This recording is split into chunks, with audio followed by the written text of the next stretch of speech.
Hello, everybody. Michelle Holling-Brooks from Unbridled Change here, and I am coming to you with your 2025 year ahead reading. And as I was kind of preparing for this annual reading, I thought to myself, hey, this time instead of just doing an audio, I'll hop on and do a quick video and kind of walk you through the different points that were really jumping up for me as I was sitting in my meditation, setting up my year and working with it.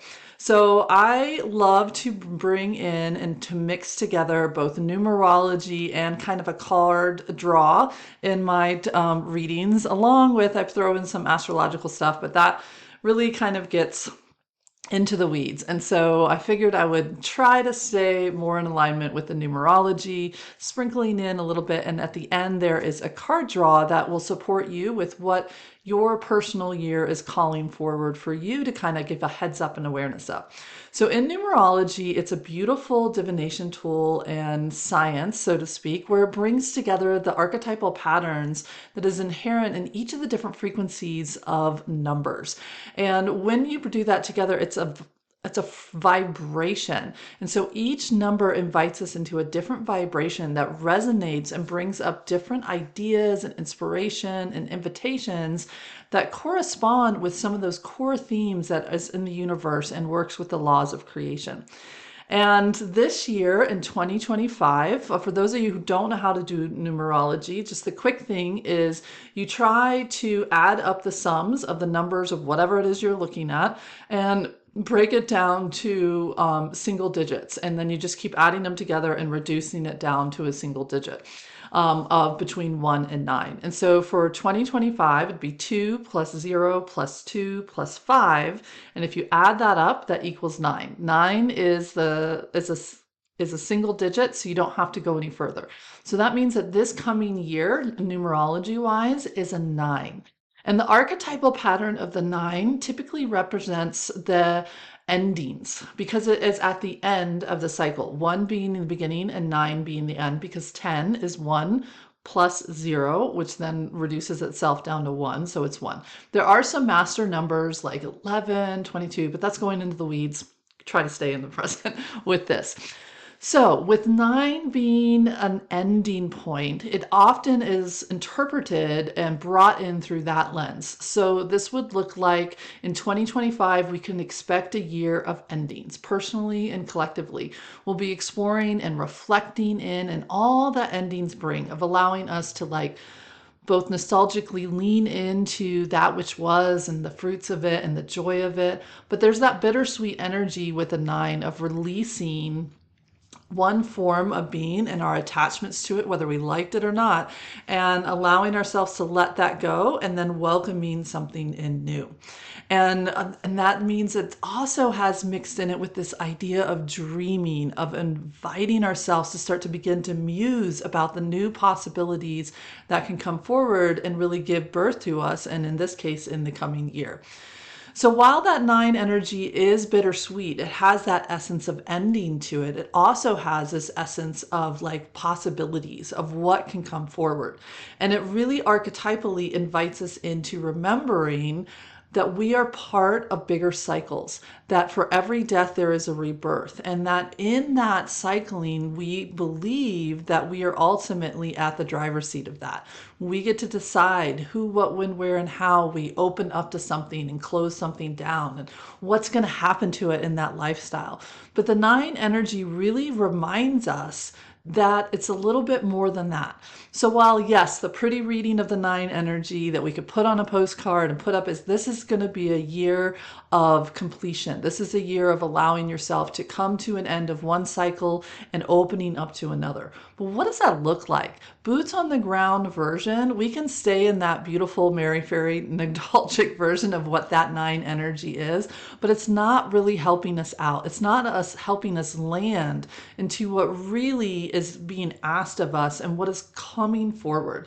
And what is the soul level truth of what this 9 energy is giving us a heads up to is in the cosmic weather that we are going to both collectively and individually being asked to ride with. It's here, it's present, it's vibrating in and through us, waking up that frequency within us and within the collective. So what does that mean? It means that we are in a cycle that's saying, hey, This is going to be constantly shifting, expanding, changing, and yes, dying, because something new needs to be born. And while we feel like we should be in the driver's seat of this, we're actually not. We're co-creators, not the creator, as I like to say. And the nine invites us into this paradox, right? Of how then do we partnership with this dance of connection? How do we allow ourselves to really be in that ebb and that flow that says, hey, while yes, we can absolutely initiate things, we get the inspiration, the idea, but where does that come from? That inspiration, that idea, that air that is set within us comes from somewhere. It comes from a greater aspect of us. Call it the universe, call it the divine, whatever you want, but it has its own rhythm, innate intelligence with it, and ideas of what it is that is trying to be born in through us individually and collectively. And so if we root this in, that the nine is inviting us to remember, hey, yes, we can initiate, we can start a one, go out there and say, this is what I want to start. This is what I want to do. The nine says, hey, remember that start, that do, that initiation is woven in with a timeline that is outside of you. You are not the only one weaving into this. There are greater forces, other people's individual ideas, wants, and wishes, collective ideas, wants, and wishes, universal, all the way out there. And so it's asking us really to lean in to how do we partner with that? How do we struggle with that? How do we allow ourselves to work with the concept of divine chaos and timing? How do we allow ourselves to partner with this idea that we don't always get to choose when something is ready to die? We might love something. We might feel like it has tons of life left in it and we want it to keep trucking and being with us, whether that's a project or an idea or an actual being, right? But if it's in its contract, to withdraw its energy at that point and bring it into something else, then even though we love that dearly and we want nothing more than that to be a constant in our life, it's time to let it go. And that's that bittersweet energy that can come with the nine. So if we're in struggle with this idea of co-creating versus the creator, then we find ourselves really strung out and in the rub and in the nitty gritty of really saying that we're creating undue suffering for ourselves. We're creating undue pain, undue confusion, and really wasting tons of our energy with trying to control, to direct, to manipulate that flow that we might or might not be aware of, might or might not be able to see, and really even understand and agree with.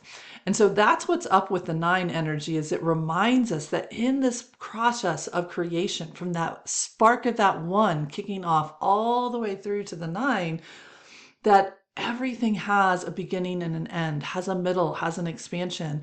And we don't always get to be the ones that says who, what, when, where, and why all of that happens. So therefore, this year as a nine is really truly giving us a heads up that says, hey, personally and collectively, we are going to be asked to look at how do we work with some of these greater laws of creation, such as the constant motion, right? Death and rebirth, cause and effect, manifestation, and ultimately balance and harmony within those cycles. So for me personally, knowing that it's like we love to say, oh, this is a completion year and opening up to something new and infinite realms of possibilities, really sitting in with, I know what the nine was asking me to remember, like, hey, Michelle, this is all true, but this is not on your timing. This is on a bigger factor of a timing that is outside of your necessary sphere of influence. And we can either fight it and box with it, or you can surrender. And that's really what the nine invites us to remember to do, to release, to let go. And so the words that I felt really coming forward for me was faith, opening, peace, release. So if I can allow myself to say, you know what, greater things are at work here. Personally, this is the year 2025 where I'm going to be finishing up self-publishing my second book, taking it through that process of inviting it out to the world and sharing it with the world and inviting y'all support to help give birth to it and bring it into foundations and out into the world.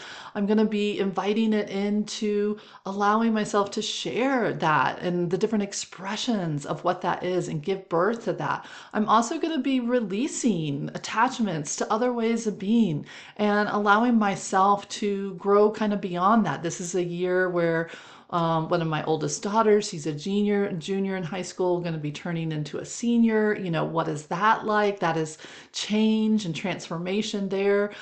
Personally, collectively, it's all about that.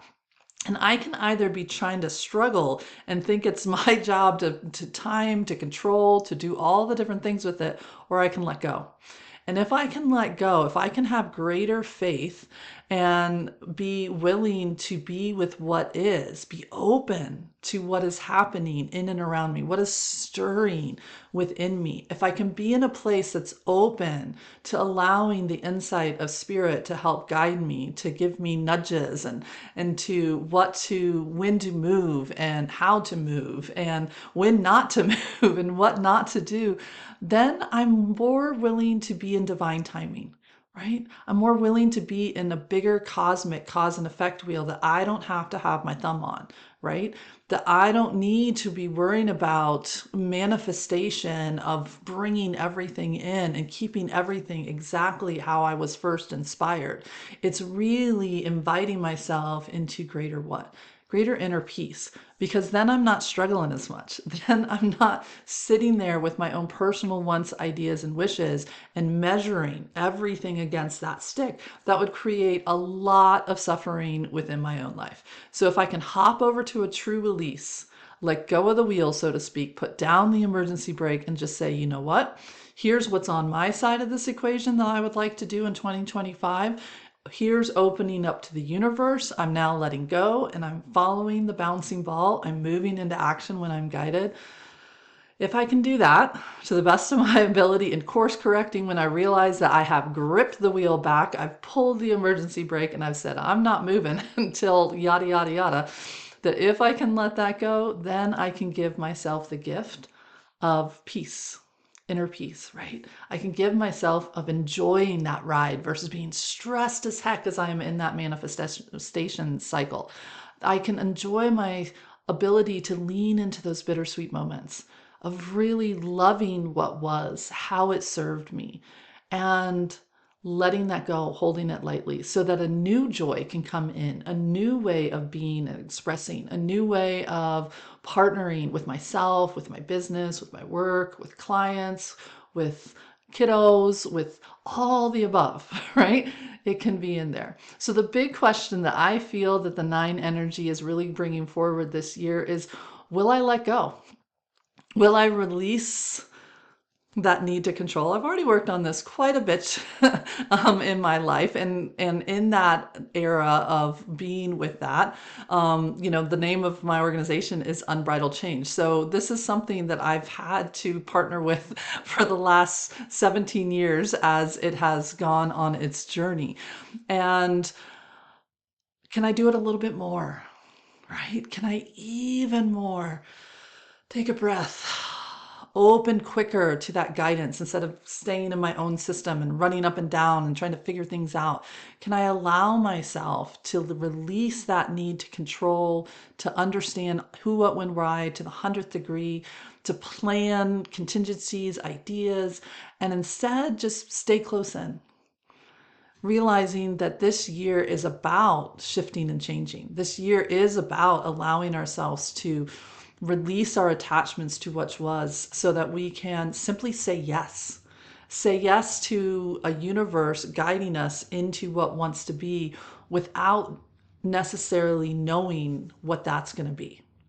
It sounds like a simple thing. Yes, of course, sign me up. Who wouldn't want more peace and ease and not to have that pressure on us? And yet it is something that's harder to do than it is to say, right? And it's hard because that 9 energy really requires fierce inner devotion to surrender mixed with a willingness to be in action. So it's like this weird paradox of the nine.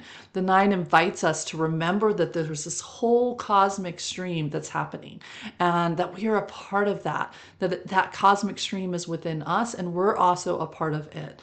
And it asks us to actually let go and stop sweating all of the possibilities that are there and trust that the universe has our back, that it's going to bring us the highest good and benefit for us and for the whole. It might not always look the way we want it to, though. However, if we just stay the course, stay in that direction of matching our actions with that's what we're being guided to do, when, where, and how we're guided to act, we can be in so much more ease and so much less inner struggle and turmoil while we're in that dance of co-creation, right? So let's land this energy a little bit. So that's the idea. That's the big setup of what this year is saying. Hey, pay attention to this energy because it's going to be present throughout the whole year, pulsing in the background. So now let's layer it a little bit and give it a bigger idea of what is in this year. Little bit of astrology. Sorry, can't take it out. So Pluto has ingressed into the sign that's called Aquarius in the zodiac. And what does that mean? Well, Pluto as an archetypal pattern, because the planets are just another version of a pattern that is held for us. And in that pattern, Pluto says, hey, you are going to need to look at the things that caused you to lose power, that cause you to be in this struggle of powerlessness or powerfulness. And how do you wield that power? Are you trying to rule over others with dominance and control, with scarcity, with abundance is for me and no voice for you? Do you feel that you're on the other end of that, where you have no voice, you have no ability to share or to be a part of that? Pluto says, hey, we're going to look at all of that distribution of wealth and empowerment and all the ways in which we try to either enslave another or to liberate ourselves. And if we liberate ourselves, it's truly liberating another, right? And it invites us into that. And it says, hey, look at your shadow. Look at the ways that you are running in ways that are out of balance, in ways that are outside of the flow of what that form wants to be, right? In a way that's abnormal, that's causing division, that's causing the dis-ease in the system. Look at it, because if you don't look at it, it's going to take you out. And so Pluto forces us to pull back the curtain. And I think it's hilarious that we demoted it from a planet to a planetoid, because it's like, that's what we do with our shadow, right? We try to say, oh, it's not really there. It's not that big. It's not that powerful, but it is. It definitely controls us and drives us from that shadow. And so collectively, the sign of Aquarius is a Saturn ruled sign, but it's the sign that looks out into the cosmos. It's a sign that takes that idea, that air, that inspiration, and it pours through that water bear down into us. The wisdom, the ideas, the possibilities from the cosmos, and pours it down through into each and every one of us. So each one of us individually has just this beautiful frequency and knowledge and wisdom that's within us that we need. Collectively, we need it because each person's vibration is so unique and brings in a different soul essence and light and gift to feed the whole. And Aquarius really says, can we find a way to honor both? Can we free ourselves up from this real confined way of being that happens? And can we start to allow ourselves to recognize both the individual and the collective? Can we see that there are all these different ways of being that come together and create this gorgeous tapestry that can nourish all of us with inspiration and ideas? And yet it's still a Saturn sign. And so it says, hey, with that, all that inspiration that's out there, we got to ground it. We've got to bring it into form. And the only way to bring it into form is with diligence, with dedication, with discipline, to bring us into committed actions that take our ideas and our dreams and our inspirations that each one of us has planted within us, and collectively come together, allow it to start to organize itself in a way that takes form. And that's just like a beautiful mix, right? Because otherwise it's just ideas. Otherwise it's just things floating around out there. And so right now, Pluto coming into Aquarius is saying, hey, we need a forced initiation to recognize where there is division within us, where there is abnormal functioning happening within inside of us personally and collectively, that is tainting the way in which we can nourish ourselves, the way in which we can survive, the way in which we honor the whole and the individual. It says it's way out of whack and it needs to change. Well, this transit in the past is when there is massive change. There is an unraveling of one way of being and a reorganization into a way that brings in greater freedom. And that's where we're at right now collectively, right? We're at this place where we're realizing we are interconnected. And the way we're interconnected is a hot freaking mess. And the way that hot freaking mess is working is not sustainable inside us and inside the whole. That we are in a collective traumatized unit that is running off of that trauma, that is making choices off of that trauma, that is lost in separation. And that we are doing this not just with humans and to humans, but we're doing this with the whole of the world. And if we want to get back into balance, if we want to bring ourselves into true transformation that takes us out of abnormal functioning, disease and division and war, and into true empowerment, then there's a lot of stuff that's got to change. And so that pathway is where this 9 is coming into, right? Like this has already happened. This transit has already gone into play. It's starting. It's going to be with us for quite a while. And so it's asking us to say, hey, in this transit, we got to start it now. We've got to start softening and releasing our grip to the habits, to the rituals, to the comforts, to the passes that we've given to certain parts of our shadow tendencies, and say, hey, we've got to find a better way for ourselves and for the whole that honors our true voice and honors the voice and the collective of the whole. That no longer can we just keep lobbing off parts of ourselves and moving on. But the problem with Pluto is that it doesn't tell you where you're going. It doesn't tell you what that transformation is going to look like. Hey, go ahead and sign on this dotted line to give up this over here, and here's what you're going to get in return. Pluto doesn't do that. It says, give it up. Let it go. It's not working. It's out of balance. You need to let this form go and open to the possibility of something new coming in without necessarily knowing who, what, when, where, why, and how that's going to come in. That takes trust. That takes willingness to believe in yourself and to believe in the flow of what's happening. So while this is a beautiful opportunity for change, worthwhile change that we personally and collectively desperately need, Pluto is really saying to us, hey, in this collective, in this moment, there's going to be some rough moments. There are going to be ways in which you've tethered yourself that, while you don't like, are very comfortable to you, very appealing to you in certain aspects, and those all got to go. And so, of course, we're going to struggle with that. Right? And so that's the landing that this energy is inviting us into, that personally and collectively, we are in this moment, that we are going to be asked to willingly give up our ideas and open to visionary change of possibilities without the comfort of saying, okay, let go of this branch and take on this one.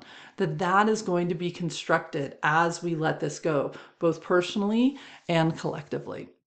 So to help you work with these energies, I thought it would be fun to do a card draw of like what it is for you in this bigger scheme of what's up and this idea of releasing, because these are big ideas, right? Like, what does this look like for me? What does this look like in my life? that's where we're going to get a little bit more personal with this reading. So what I'd love for you to do is just take a moment, close your eyes. If you're driving, don't do that. And breathe in and out. And just be like, this is big stuff. Personally, however this is playing out in your landscape, it is there.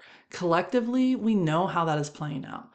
And we're all being asked to bring that focus into our own personal landscape, right? How can I bring and more willingness to be in that release energy, in that trust, in that surrender energy, and be held with that so that I can be with what is and what I'm being guided to do quicker, with greater ease, without undue suffering. How can I do that? And so what I would like you to do now is whichever number is calling to you, number 1, number 2, number 3, just think in that. That's which card is going to be the most present for you. Chances are all 3 of these cards are going to be in there some way, shape, form, or fashion, but just give them a hierarchy and do me a favor, write it down.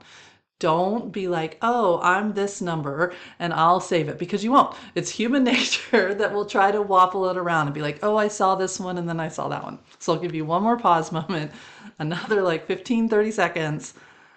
Just write them in order. Whichever number between 1 and 3 is at the top, the middle, and then the tertiary, kind of on the side. The tertiary. Anyway, it's okay. English and I it has a whole problem. All right, so let's begin. For those of you who felt that number 1 was at the top of your list, this is your reading. And so the number 1 card is that the 9 of Earth. And these cards come from Corette Barrett Reed's The Good Tarot. I love these cards. I just love the way they look. And her interpretation of the tarot, I also really love and putting that in there. So it's one of the decks, even though I have a bunch of different ones that I kind of pull to, it's this one. And the next reading I do hopefully will be from my deck, just throwing that out there into the universe, because one of the things that I'm also creating to go with the second book is a companion deck, and I'm so excited for it. I almost did a card draw from it, but then I was like, no, I'll wait. So the 9 of Earth is if it got card number 1.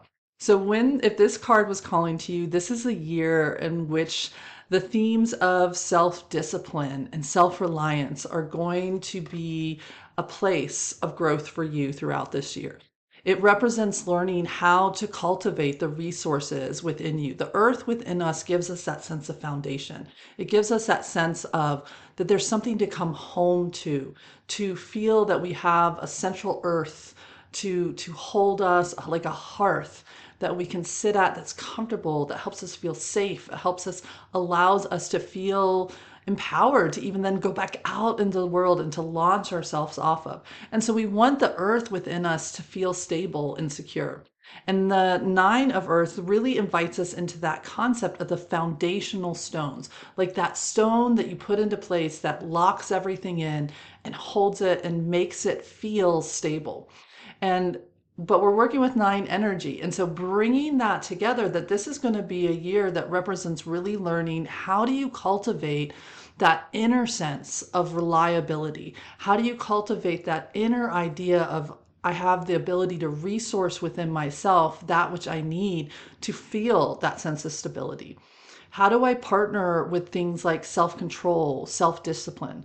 What foundational rituals and components can I put in my daily life? Because the earth is like our daily rhythms that will support me in this upheaval energy that's all around me, right?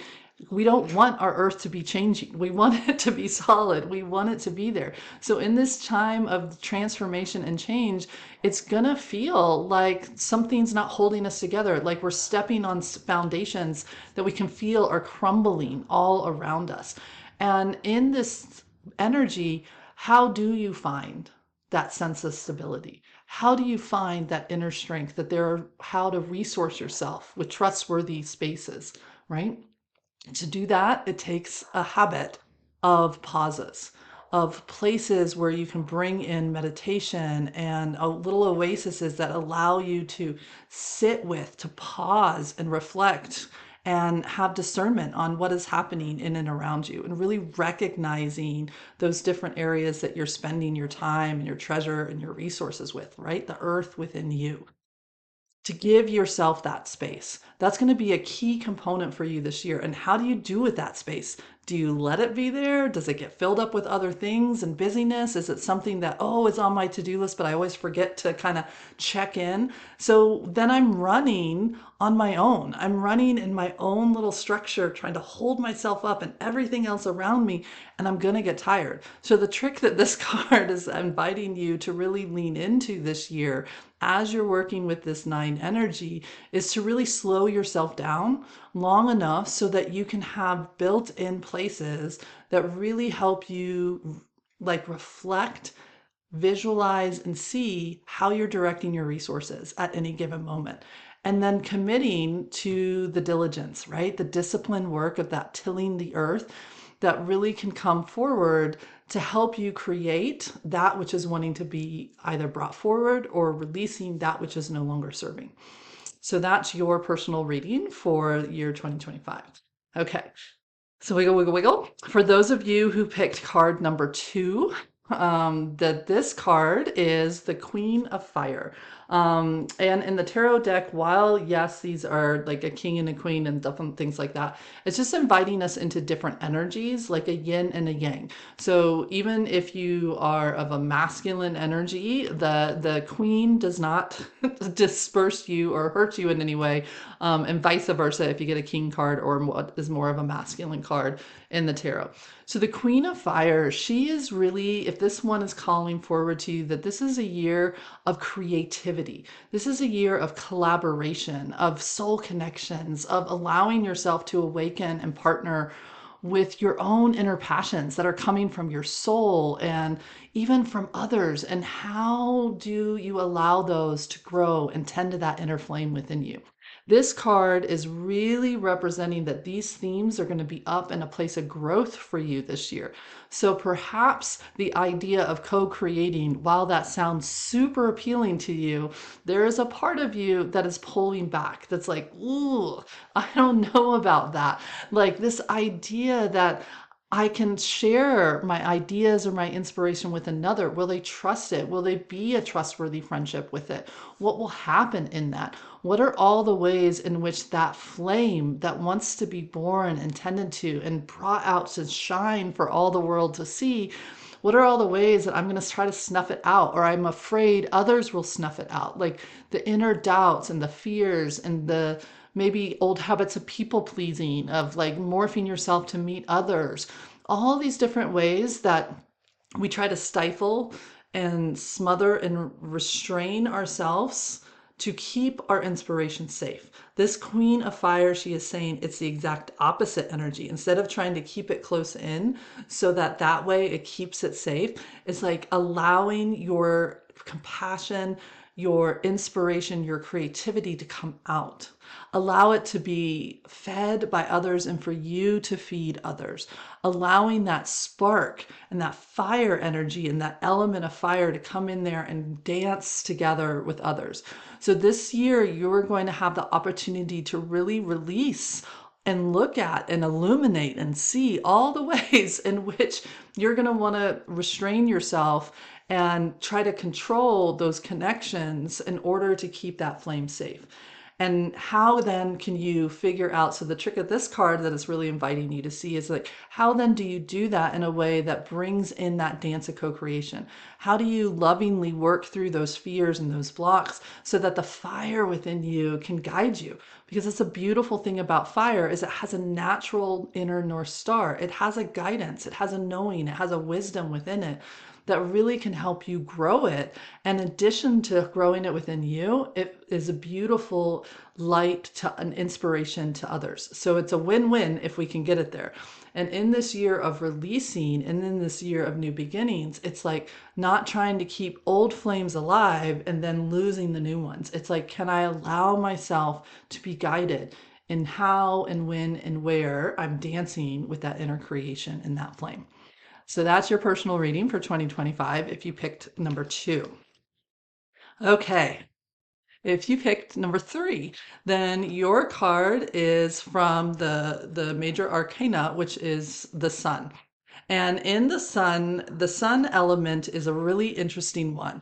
So this is a year in which you are going to feel the themes of physical manifestation, embodiment, working with your body is going to take a forefront, and also the idea of physical manifestation as far as like what I can touch, what I can feel, and how do I feel when I'm doing that? Do I come at it from a place of abundance, of confidence, of courage, of just this underlining feeling of like I've got this, that which I need is going to take fruit and be there for me when I need it?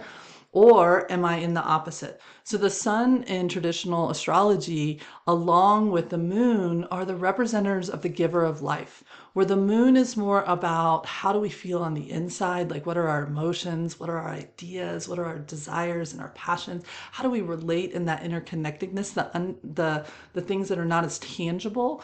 The sun brings us into the physical realm, the body, the structure of our lives. Like what is it that we're interacting with in the physicality of our life? And how do we feel about that? And how then do we feel like we can step on that center stage of life and say, here I am, and here's what I got, and here's what I want to offer. And who are you? And what do you have? And what do you want to offer? And how do we want to work and dance together? Like it brings us into that structure, that physicality of it. And so while the moon brings in more of a feeling tone, the sun brings in the physical manifestation of that thing, right? It's what it brings in. And so this is saying that in this year, this card is asking us to really lean in, if this was a card that was calling to you, is to how do I bring that big realm of possibilities that we were talking about, that the 9 energy reminds us that we're a part of, the dreams, the ideas, how do I bring that into form? How do I bring it into a way that I can touch it, that I can feel it, that I can interact with it, that I can allow myself to like actually step into physical motion with allowing it to take form, right? And so that I can bring projects into fruition. I can cultivate those deeper friendships and relationships, not just think about them, but like create them. How do I allow and create the physical pathways in my body that resonate with a greater sense of inner strength and courage and confidence, right? It is the sun is saying, hey, stand on your stage of life and shine. And so this card is inviting you that this year is going to be a year of learning how to really share your abundance of who you are, your wisdom, the fruits of your life with yourself and with others.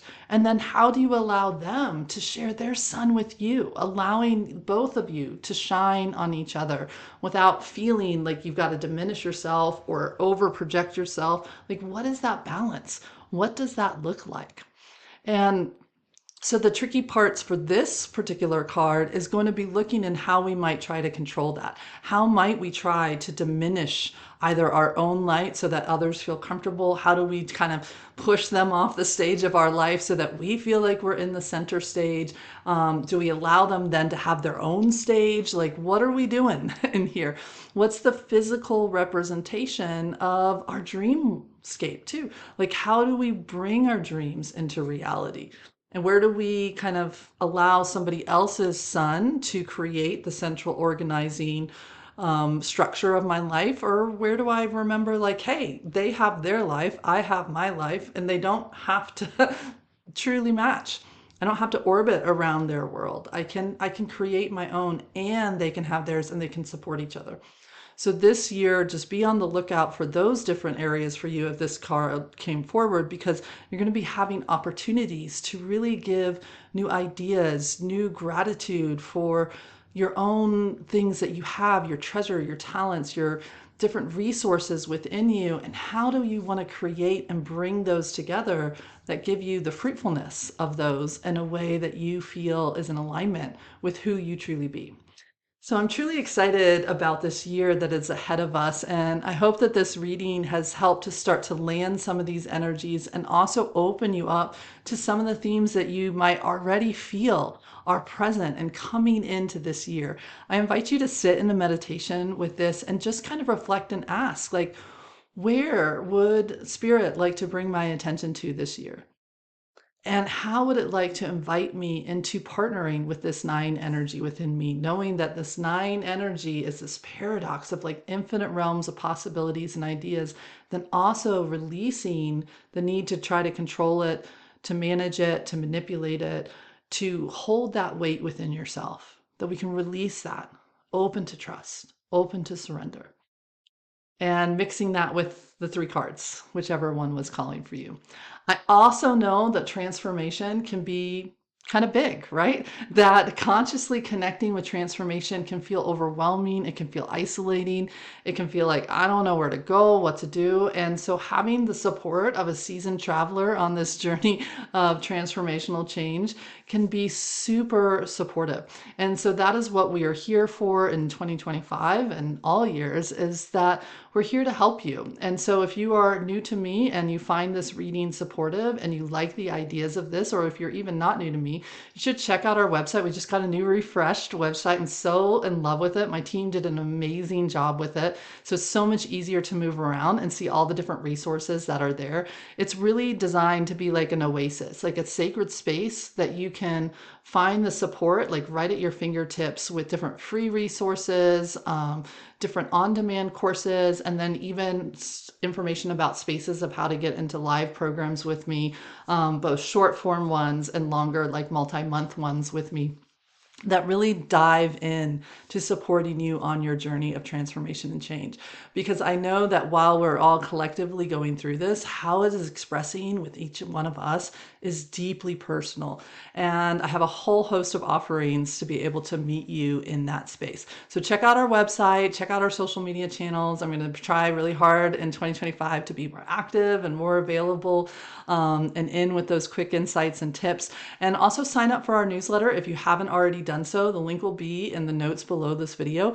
And just sign up for that, because that's the quickest, easy way to get the tidbits, information when I release new things. You can,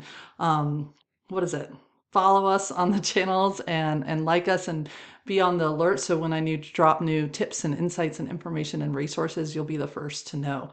Because I want to help you unbridle your true life. And that is my personal goal as we move into 2025, is to be that soul companion for those that are seeking that idea of what is it that I need within my life, the earth within my life, to allow that fire, that flame, that inspiration to be there for me. And then how do I ignite my own sun? Knowing that as I allow that light within me to shine, that it ripples out and awakens the hearts of others into their passion and their light. It brings me so much joy to do this work, offering you light, love, and joy. And I hope that 2025 is a year of releasing that which no longer serves and calling forward that which wants to be born and expressed through you this year. Bye.